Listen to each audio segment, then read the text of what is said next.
আসসালামু আলাইকুম everyone, welcome back to my channel.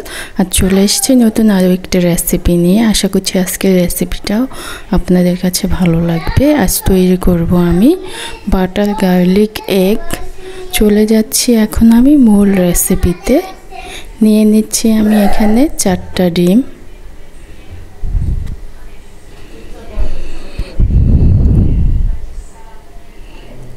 চারটা ডিম নিয়েছি, স্বাদ মতো লবণ দিয়ে দিয়েছি, আর দিয়ে দিচ্ছি গোলমরিচের গুঁড়া। এখন ভালোভাবে ফেটিয়ে নিচ্ছি।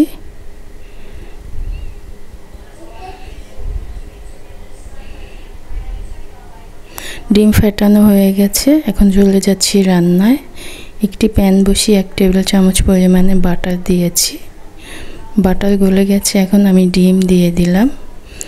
ডিম দেওয়ার পরে কিছুক্ষণ রেখে দিতে হবে যাতে করে ডিমটা শক্ত হয়ে আসে। আর এক সাইড থেকে ডিমটা এইভাবে আমি করে দিচ্ছি। চুলার আঁচ মিডিয়াম টু লোতে রাখতে হবে।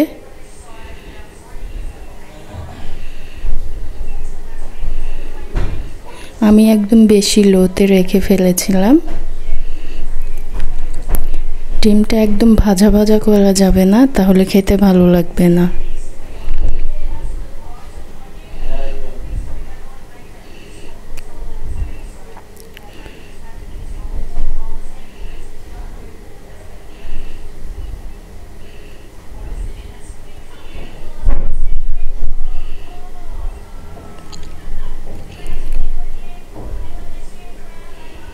হয়ে গেছে, ডিম তুলে নিব। আর একই প্যানে আমি 1 টেবিল চামচ বাটার দিয়েছি। বাটারটা কিন্তু বেশি হয়ে গেছে, 1 টেবিল চামচ দিলেই ঠিক মতো হয়। আর 8-10 কোয়া রসুনের কুচি করে নিয়েছি, আমি গ্রেটারে গ্রেট করে নিয়েছি। কিছুক্ষণ ভাজার পরে আমি এখানে গোলমরিচের গুঁড়া দিয়ে দিয়েছি।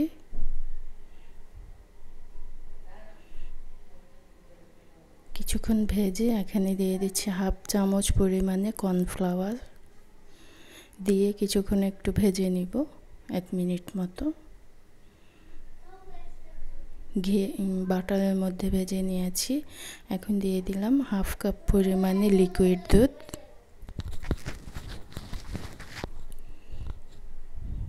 1/2 চামচ পরিমাণে দিয়েছি চিলি ফ্লেক্স।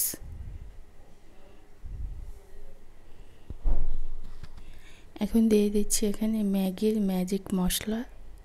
পুরো প্যাকেট দেব না, অল্প পরিমাণে দিয়েছি।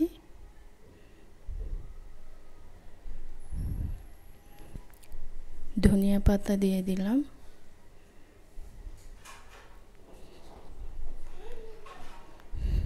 সব কিছু রান্না হয়ে গেছে, এখন দিয়ে দিচ্ছি ভাজা ডিম।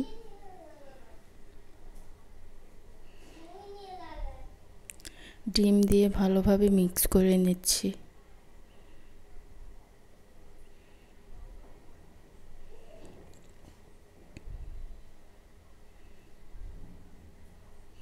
লবণ দিয়েছি স্বাদ মতো।